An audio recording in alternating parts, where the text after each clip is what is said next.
Welcome to Raj news special drive. నేను శ్రీకాంత్. దేశంలో వరుస సంచలనాలతో ఎన్నికల విజయాలతో మోత మోగిస్తున్న మోడీ అండ్ కో మరో సంచలన నిర్ణయం దిశగా అడుగు వేస్తోంది. దేశవ్యాప్తంగా తన పాలనకు తిరుగు లేదన్న ఏక అభిప్రాయానికి ప్రధాని మోడీ వచ్చేశారు. దాంట్లో భాగంగా వన్ నేషన్ వన్ ఎలక్షన్ ఎప్పటి నుంచో ఈ పేరు వినిపిస్తోంది. సో ఇప్పుడు ఆచరణలోకి రాబోతోంది అన్నట్టు కనిపిస్తోంది.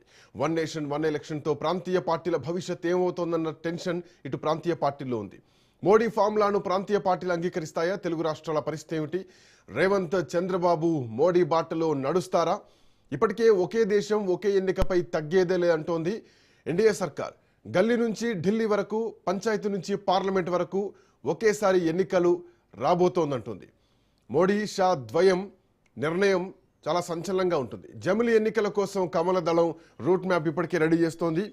కోవిన్ కమిటీ, లా కమిషన్ సిఫార్సులు కేంద్రానికి బూస్ట్ ఇచ్చాయని చెప్పాలి. ఇక జమిలీ సైరన్ తెలుగు రాష్ట్రాల లీడర్లను వణికిస్తోందా? తెలంగాణ, ఆంధ్రప్రదేశ్లో కలిసి ఎన్నికలు జరుగుతాయా లేదా అనే అంశంపైన చర్చలు నడుస్తున్నాయి. లోక్సభతో పాటు అటు ఆంధ్రప్రదేశ్ అసెంబ్లీ ఎన్నికలు కూడా జరిగాయి. కానీ 2023 నవంబర్లో తెలంగాణ అసెంబ్లీ ఎన్నికలు జరిగాయి. లోక్సభ ఎన్నికలకు 6 నెలల ముందే శాసనసభ సంగ్రామం జరిగింది తెలంగాణలో.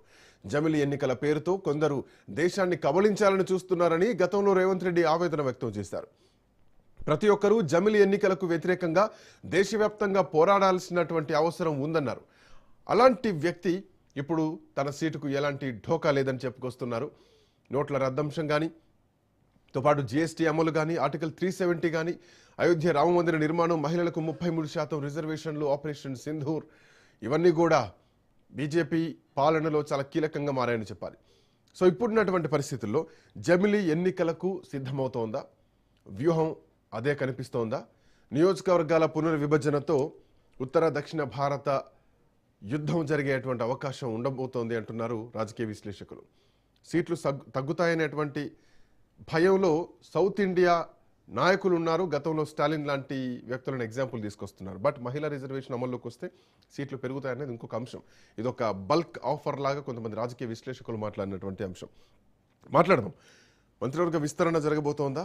One nation one election, delimitation bill, ఇవన్నీ ఒకేసారి తెరపైకి రాబోతున్నాయి. బండ రామ్మోహన్ రావు గారు మనతో పాటు జాయిన్ అవుతున్నారు. రామ్మోహన్ రావు గారు నమస్తే. నమస్తే అండి. పంజాబ్, ఉత్తరప్రదేశ్, గోవా, మణిపూర్తో పాటు ఉత్తరాఖండ్ ఎన్నికలు రాబోతున్నాయి. సో వచ్చే సంవత్సరం ఇక అఫ్కోర్స్ ఆల్మోస్ట్ ఎన్నికల ఫీవర్లోకి వచ్చేసాం. మొన్న 5 రాష్ట్రాల ఎన్నికల సమయంలో పశ్చిమ బెంగాల్ తోటి రాజకీయ ముఖ చిత్రం మారిపోయింది. సో అటు ఢిల్లీ తర్వాత పశ్చిమ బెంగాల్ గెలిచింది. ఇక ఈ మధ్యలో జరుగుతున్నటువంటి చీలికలు, మహారాష్ట్రలో శివసేన, ఉద్ధవ్ ఠాక్రే శివసేన నుంచి ఎంపీలంతా ఉన్న 7 ఎంపీలు కూడా వెళ్ళిపోవడం, అఫ్కోర్స్ ఇంకొకరు పెండింగ్లో ఉన్నారనుకోండి, 6 ఎంపీలు వెళ్ళిపోవడం, ఇంకొకరు కూడా పోతున్నారన్నటువంటి సంకేతాలు రావడంతో పాటు టీఎంసీ కూడా భారీ చీలిక జరిగింది. సో ఇక పార్లమెంట్ సమావేశాలు ఎట్లా ఉండబోతున్నాయి? సో వన్ నేషన్ వన్ ఎలక్షన్కి రంగం సిద్ధమైంది అనుకోవచ్చు. ఎట్లా చూడొచ్చు మీ విశ్లేషణ?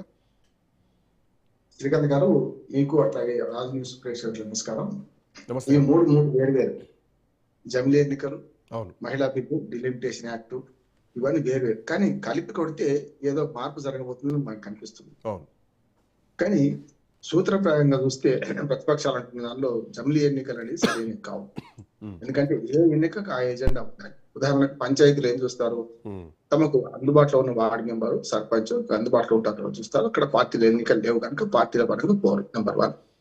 రెండవది ఎంపీటీసీ, జెడ్పీటీసీ ఎన్నికల్లో పార్టీల ప్రమేయం వస్తుంది. కొంత పార్టీల ప్రమేయం పెరుగుతుంది అక్కడ, జిల్లా పరిషత్కి వచ్చినా మండలానికి వచ్చినా. కానీ ఎమ్మెల్యేలు చూస్తే కూడా ఎమ్మెల్యేల విషయంలో కూడా పార్టీ ఎంత చూస్తారో అభ్యర్థిని కూడా అంతే చూస్తారు. మాకు అందుబాటులో ఉంటాడా ఎమ్మెల్యే లేడా అనే మాట చూస్తారు. అట్లాగే 50% పార్టీ కూడా ఉంటాడు. ఎంపీకి వచ్చే కల్లా అభ్యర్థి కంటే పార్టీ ప్రధాన పాత్ర వహిస్తుంది. ఎందుకంటే ఎజెండా కూడా రాష్ట్రాల ఎజెండా రాష్ట్రాలకు ఉంటుంది, కేంద్ర ఎజెండా కేంద్రానికి ఉంటుంది, పంచాయతీ ఎజెండా పంచాయతీ ఉంటుంది. అంటే పంచాయతీ నుంచి పార్లమెంట్ దాకా ఒకే స్ట్రెస్ లో ఎన్నికలు జరపడం సాధ్యం కాదంటున్నారు. రామ్నాథ్ కోవింద్ కూడా ఆయనకి ఇచ్చిన ప్రశ్నే తప్పుడు ప్రశ్న తప్పుడు జవాబు ఇచ్చారు. అంటే జమిలీ ఎన్నికలు ఎట్లా వీలవుతాయి అనే దాని మీద ఇచ్చారు ప్రశ్న.